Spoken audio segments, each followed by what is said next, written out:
or they'll try it and think, no, I shouldn't eat that. With Molly's like, if there's any doubt, I'll eat it anyway. Yeah.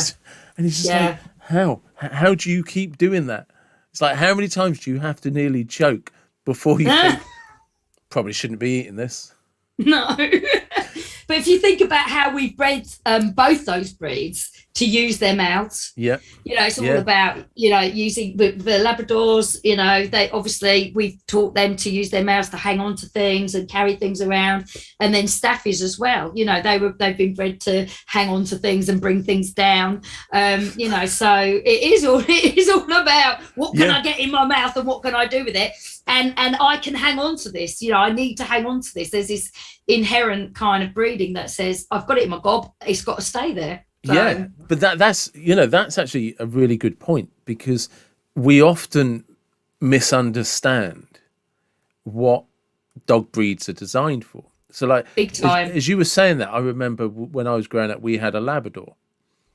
And the reason he loved coming everywhere with us, because we always played around in the woods. It was his perfect environment. He was a gun dog to start with. And this is just, this is great. We're just going off hunting all day, every day. Yeah. We thought we were building dens and playing war, but to the Labrador, this is hunting. Yeah, amazing. Well, like spaniels, I mean, the reason why spaniels are so prone to resource guarding is we've bred them over hundreds of years to go and find something, flush it out of the undergrowth, put it in their mouth, and then hang on to it and parade with it. Yeah. And then we get these little spaniels into our homes, and we spend the whole time chasing after them, getting our shoes back or our slipper back or whatever it is, and they're going like, but this is what I've been bred to do. Look, I'm showing you, I found this thing. And the more we try and remove things from their mouths, the more they're driven to want to hang on to that thing. And obviously we then end up with a lot of problems. Oh, and that's the doorbell going. It's so true. It is, because I think that's, especially as time has gone on, I think one of the things we've lost is our understanding of the purpose of dogs, because we think they're kind of like, I suppose it's different because, like I was saying to you, I'm 47. I grew up in the 70s. My granddad was a dog trainer for the MOD. Part of his role was training dogs for the MOD. So they obviously used Alsatians, and they trained them to be aggressive. And typically they trained them, if I remember correctly, to be aggressive to anybody that wasn't holding the lead. Right. Was kind of one of the things they, it's like, we're not really bothered who they bite as long as they don't bite the person who's holding the lead. Yeah. But good idea. The context is it was the 70s. And they were being trained for the army. They were being trained for Northern Ireland. They were being trained for the prisons. They're not the same as police They're not dogs. Pets. They definitely weren't pets. Yeah. They definitely weren't pets.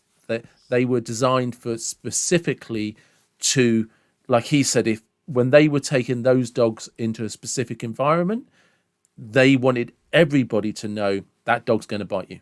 Yeah. Because they said they're not police dogs. Although he was the MOD police, it was military. He said they only take dogs into environments where they're going for people. They're not there like you see civilian police, where their dogs are expected to actually sit still and be around crowds. He was saying, like, in the 70s, that's not what we bred those dogs. It's not what we trained them to do. Those dogs were trained very specifically to be attack dogs, in a sense, but also with a 70s philosophy, which wasn't PC or woke by any standard of today, and health and safety didn't come into it. No, God bless Barbara. But absolutely. Absolutely. For those that don't know what that's, Barbara Whitehouse. Woodhouse. Sit. Thank you. Yes, Barbara Woodhouse. Yeah. And I've just got to share this though. Yeah, Barbara Woodhouse was very authority and quite heavy-handed, and would yank dogs' necks, which we should not be doing. No, certainly shouldn't be doing in this day and age. But there's a brilliant sketch by Carolina Hearn where she's got a lesson going on, and you see all the people walking around, and she's saying, speak nicely to your dogs. You must speak nicely to your dogs. You won't get anywhere if you don't. And then the camera pans in, and she goes, right, some of you have done amazingly. And next week, I might even let you bring your dogs. Brilliant. I love it. It's one of my favourite. No, but that is so true, 'cause it is the like, and also I grew up around Labrador retrievers because my dad was into shooting and stuff. Do you know what I mean? Into like, so they were all like proper Labrador retriever gun dogs and stuff. I live in the middle of the countryside.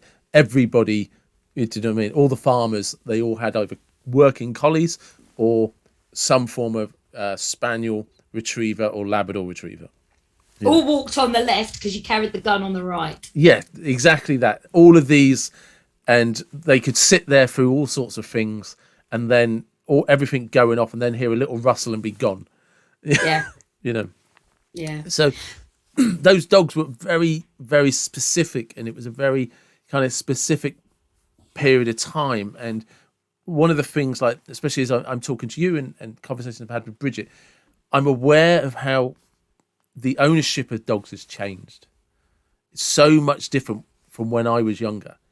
But people don't understand those dogs haven't changed. Yeah, well, absolutely. This is it. Apart from they've got less and less of a role and less of a job. Yes.